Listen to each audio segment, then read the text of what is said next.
Hello साथियों, स्वागत है आप सभी का। उम्मीद करता हूं आप लोग अच्छे होंगे। आप लोगों को आज के दिन रक्षाबंधन की हार्दिक शुभकामनाएं। इस शुभ अवसर पर मैं आप लोगों के सामने एक इन्फॉर्मेशन शेयर करना चाहता हूं, जो आप लोगों के कमेंट भी आ रहे थे, तो उस कमेंट के ऊपर सोचा एक वीडियो बना करके पूरे जितने आप लोगों के डाउट्स हैं उस चीज को क्या कर दिया जाए, क्लियर कर दिया जाए। बात आज के वीडियो में हम लोग करेंगे जो दिल्ली पुलिस कांस्टेबल है उसके लिए क्या क्या आप बात कर सकते हैं, क्राइटेरिया है, क्या क्या एलिजिबिलिटी है, क्या सैलरी होती है, क्या सिलेक्शन प्रोसेस होता है, क्या एज है, क्या फिजिकल एफिशिएंसी चाहिए। इन सभी के ऊपर स्टेप बाय स्टेप क्या करेंगे दोस्तों, हम लोग आज बात करने की कोशिश करेंगे। और ये वीडियो उम्मीद करता हूं आप लोगों को पसंद है। अगर आप लोग इस वीडियो को आखिरी तक देखेंगे तो जो दिल्ली पुलिस में जो एसएससी के द्वारा लिया जाता है, बात करते हैं, उसमें जो भी डाउट्स है उस डाउट्स को इस वीडियो के माध्यम से आप लोग क्या कर पाएंगे, क्लियर कर पाएंगे। तो यहाँ पर दोस्तों हम सभी पहले क्या करते हैं, जो दिल्ली पुलिस कांस्टेबल भर्ती 2025 में जो क्या क्या क्वालिफिकेशन चाहिए उस क्वालिफिकेशन के ऊपर क्या कर लेते हैं, एक बार नजर डाल लेते हैं। अगर हम लोग बात करें एग्जाम पैटर्न के बारे में, तो दिल्ली पुलिस का आप सबको पता है जो एग्जाम पैटर्न है वो क्या होता है। यहाँ पर जो टोटल नंबर है, इसका जो एग्जाम होता है दिल्ली पुलिस कांस्टेबल का, वो 100 मार्क्स का होता है और 4 से 5 सब्जेक्ट में ये क्या होता है, अपने आप में कैटेगराइज होता है। आप लोग यहाँ पर देख सकते हैं दोस्तों, जो रीजनिंग का सेक्शन होता है उसमें लगभग आपको कितने क्वेश्चन पूछे जाते हैं, 25 मार्क्स पूछे जाते हैं। एक बात और बता दो दोस्तों, ये जो 25 नंबर है, 50 नंबर है, 15 नंबर और 10 नंबर, टोटल मिलाकर के जो 100 नंबर हो रहे हैं, ये हर एक जो क्वेश्चन है वो एक नंबर ही क्या करता है, एक मार्क्स ही वैल्यू करता है। मतलब क्या है कि 100 नंबर का क्वेश्चन है तो यहाँ पर क्या होगा, 100 आपके नंबर ही क्या होंगे, काउंट होंगे। तो इस बात का आपको ध्यान में रखना है। रीजनिंग के बाद अगर हम बात करें यहाँ पर करंट अफेयर की और जनरल नॉलेज के बारे में हम बात करते हैं, इसमें आपका जीएस भी आएगा, जिसको हम जनरल साइंस के नाम से जानते हैं, जिसमें फिजिक्स, केमिस्ट्री और बायो के सवाल भी आपको देखने को मिलते हैं। तो यहाँ पर जो मेन खेल है दिल्ली पुलिस का, आप सबको पता है। अगर आप प्रीवियस ईयर क्या करेंगे, एनालाइज करेंगे, पीवाईक्यू उठा करके देखेंगे, तो उसमें आप पाएंगे कि पूरा का पूरा जो है लगभग 50% जो जीएस और जीके का और करंट अफेयर का आपको पार्ट देखने को मिलता है। तो आप ये कह सकते हैं कि अगर आपकी जीके जीएस बढ़िया है तो आपको बस रीजनिंग पे मेहनत करनी है। और यहाँ पे जो न्यूमेरिकल है, एबिलिटी की बात करते हैं, मैथमेटिक्स की बात करते हैं, इस पर आपको ध्यान देना है। और यहाँ पर जो कंप्यूटर बाकी रिमेन है 10 नंबर, तो 10 में से आप लोग क्या कर सकते हैं, 5-6। और यहाँ पर कंप्यूटर क्या किया जाता है, आसान पूछा जाता है, तो आप लोग 10 में से 8 तो एटलीस्ट बना सकते हैं। तो यहाँ पर अगर आप लोग देखते हैं जो एग्जाम पैटर्न में 1 2 3 4, तो यहाँ पर 4 सेक्शन आपको देखने को मिल गए। सबसे पहला हो गया रीजनिंग का, दूसरा आप बात करेंगे यहाँ पर जीए जीएस करंट के अफेयर के बारे में बात करते हैं, तीसरा हमारे पास आता है न्यूमेरिकल एबिलिटी की बात करते हैं, जिसमें मैथमेटिक्स की बात करते हैं, जो किस लेवल के पूछा जाता है, 10th से 12th लेवल की बात करते हैं। लास्ट में यहाँ पर आता है कंप्यूटर साइंस के बारे में, तो यहाँ पर कंप्यूटर नॉलेज, कंप्यूटर साइंस नहीं सॉरी, कंप्यूटर नॉलेज के बारे में आपको बेसिक इंफॉर्मेशन होनी चाहिए, जो आजकल नॉर्मली हर किसी के पास के आपको देखने को मिलता है।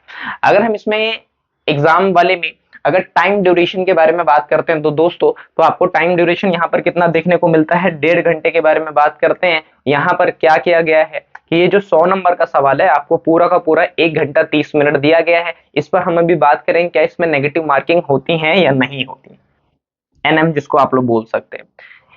पैटर्न में अभी हम इस पर क्या करेंगे, डिस्कस करेंगे। उससे पहले हम लोग जान लेते हैं कि अगर आप लोग रिटर्न क्वालिफाई करते हैं, अगर आप लोग लिखित परीक्षा क्या करते हैं, क्लियर कर देते हैं, उसके बाद आपके पास किस चीज का कॉल आता है, आपके पास आता है फिजिकल का कॉल। तो यहाँ पर फिजिकल के लिए कौन कौन से एफिशिएंसी है, क्राइटेरिया है, उस क्राइटेरिया को एक बार सिंपल भाषा में समझ लीजिए दोस्तों।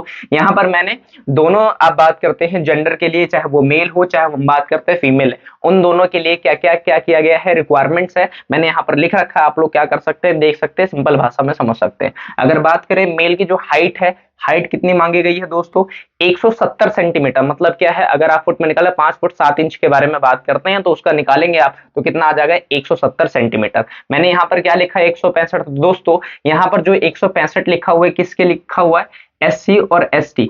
और इसके साथ साथ आप इसमें देख सकते हैं कि जो हमारे नॉर्थ ईस्ट रीजन होते हैं, जैसे असमीज के बारे में बात करते हैं, नागालैंड के बारे में बात करते हैं, इन लोगों को क्या किया जाता है, रिलैक्सेशन दिया जाता है। तो यहाँ पर इनके लिए भी कितने आप बात करते हैं, सेंटीमीटर का रिलैक्सेशन दिया जाता है। तो यहाँ पर आप देख सकते हैं 5 के बारे में बात करते हैं टोटल। मतलब जर्नल के लिए, ओबीसी के लिए यहाँ पर क्या, और ईडब्ल्यूएस के लिए रखा गया है कितना, 170 सेंटीमीटर। और बाकी जो कैटेगरी में आते हैं, एससी एसटी की बात करते हैं या नॉर्थ ईस्ट रीजन से आते हैं, वहां पर आपको क्या देखने को मिलता है, 5 सेंटीमीटर और कम देखने को मिलता है। आप देखते होंगे जो असमी है, असम के बारे में बात करते हैं, अरुणाचल प्रदेश के बारे में बात करते हैं, यहाँ के लोगों की जो एवरेज हाइट है वो क्या होती है, कम होती है। इस बात का आपको ध्यान में रखना है, इसलिए इनको रिलैक्सेशन दिया जाता है। बात करें अगर हम लोग किसके बारे में, चेस्ट के बारे में, यहाँ पर तो नॉर्मल कितना रखा गया है, आप बात करेंगे 81 रखा गया है। और अब बात करते हैं इसको फुला करके यानी कि एक्सपेंड करके वो कितना होना चाहिए, 85 के बारे में बात करते हैं सेंटीमीटर्स। अगर हम रनिंग के बारे में बात करते हैं तो बॉयज के लिए कितना रखा गया है, 1600 मीटर की आप बात करते हैं वो कितना है, यानी कि 1.5 किलोमीटर जो है आपको 6 मिनट में क्या करना पड़ेगा, आपको दौड़ना पड़ेगा। वो आपके ऊपर डिपेंड करता है कि आप ये 1600 मीटर को कवर करने में कितना समय ले रहे हैं। तो ये आपके पोटेंशियल, आपकी कैपेबिलिटी, आपकी एबिलिटी पर क्या करता है दोस्तों, निर्भर करता है। तो वो आप क्या कर सकते हैं, आप एडजस्ट अपने हिसाब से प्रैक्टिस में कर सकते हैं।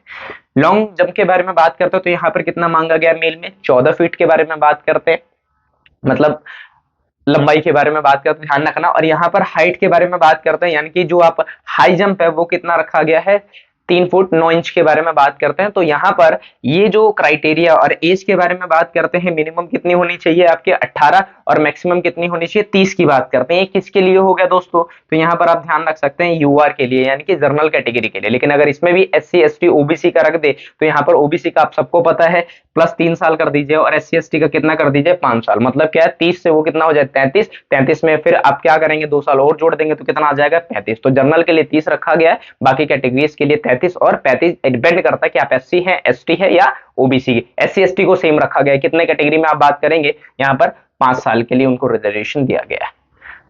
फीमेल के बारे में बात करते हैं कि जो यहाँ पर 170 सेंटीमीटर मांगे गए थे मेल में, यहाँ पर हर एक कैटेगरी के महिलाओं के लिए खास तौर पे जो जर्नल है, OBC है, आप बात करते हैं EWS है, उनके लिए कितना रखा गया है 157 सेंटीमीटर, मैंने लिखा भी हुआ ऑल कैटेगरी।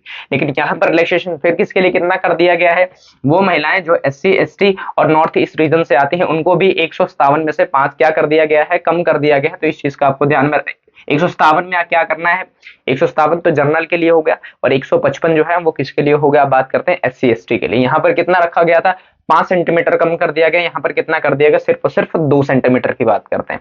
अगर यहाँ पर हम बात करते हैं किसके बारे में, यहाँ पर जो लॉन्ग जंप है महिलाओं के लिए इतना 2 मिनट क्या किया गया है दोस्तों, एक्स्ट्रा दिया गया। इस बात का आपको ध्यान में रखना है, दौड़ना इनको 1600 मीटर या 1.5 किलोमीटर की बात करते हैं। अगर हम बात करें लड़कों में यानी कि बॉयज में 14 फीट है, तो यहाँ पर फीमेल में क्या हो जाएगा, गर्ल्स में क्या हो जाएगा, बात करेंगे 10 फीट के बारे में बात करते हैं। अगर हाइट इनकी कितनी है, आप हाई जंप की बात करते हैं 3 फुट 9 इंच के बारे में बात करते हैं, यहाँ पर कितना रखा गया, सिर्फ और सिर्फ 3 के बारे में बात करते हैं। यहाँ पर एज क्राइटेरिया सेम है, वो आप डिपेंड करता है कि आप किस कैटेगरी से आते हैं, वो आप क्या कर सकते हैं, देख सकते हैं।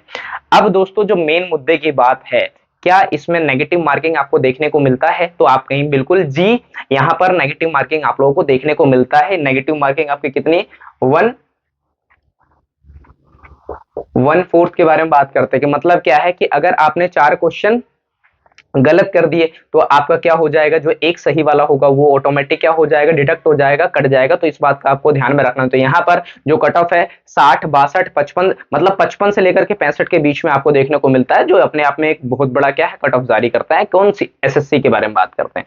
अब इस सब होने के बाद यहाँ पर हमारा रिटर्न भी हो गया, फिजिकल भी हो गया, DV भी हो गया, लेकिन अब आपकी ज्वाइनिंग होगी तो सबसे पहला सवाल तो यही आता है दोस्तों कि यहाँ पर सैलरी कितनी मिलती है। तो यहाँ पर सैलरी आप देख सकते हैं, यहाँ पर जो सैलरी है 38,445 और इसके साथ साथ आपको DA, HRA और TA जो अलाउंसेस है सब मिला करके आपकी जो ग्रोस सैलरी बनती है वो कितनी बनती है दोस्तों, 40,823 की, मतलब ऑलमोस्ट मिला करके बोले 41K के बारे में बात करते हैं, ध्यान रखिएगा। अब यहाँ पर अपकमिंग क्या है, आप लोगों को एक बहुत बड़ी अवसर है, अपॉर्चुनिटी है दोस्तों कि यहाँ पर जो दिल्ली पुलिस में जो कांस्टेबल के जो अब एग्जाम होने वाले हैं, खास तौर पे उससे पहले आपको वैकेंसीज देखने को मिलेंगी। ये आइडिया लगाया जा रहा है, उनकी SSC की तरफ से कैलेंडर भी जारी किया गया कि अब क्या किया जा रहा है, जो SSC की तरफ से जो दिल्ली पुलिस के जो कांस्टेबल की जो वैकेंसी है वो कितनी, ऑलमोस्ट यहाँ पर आपको 7K देखने को मिलेंगे। यहाँ पर 7K जो होगा वो अलग अलग कैटेगरी में आपको देखने को मिलेगा। जर्नल का अलग होगा, OBC का, EWS का, SC ST PH का अलग होगा, फीमेल का अलग होगा। तो इन सब चीजों का ध्यान रखते हुए आप लोग क्या कर सकते हैं, अपने प्रिपरेशन को और ज्यादा कंटिन्यू कर सकते हैं, मजबूत कर सकते हैं। दोस्तों अगर वीडियो अच्छी लगे तो चैनल को सब्सक्राइब, कमेंट, शेयर करना ना भूले। और एक बार फिर से रक्षाबंधन की आप लोगों की ढेर सारी हार्दिक शुभकामनाएं। Thank you very much.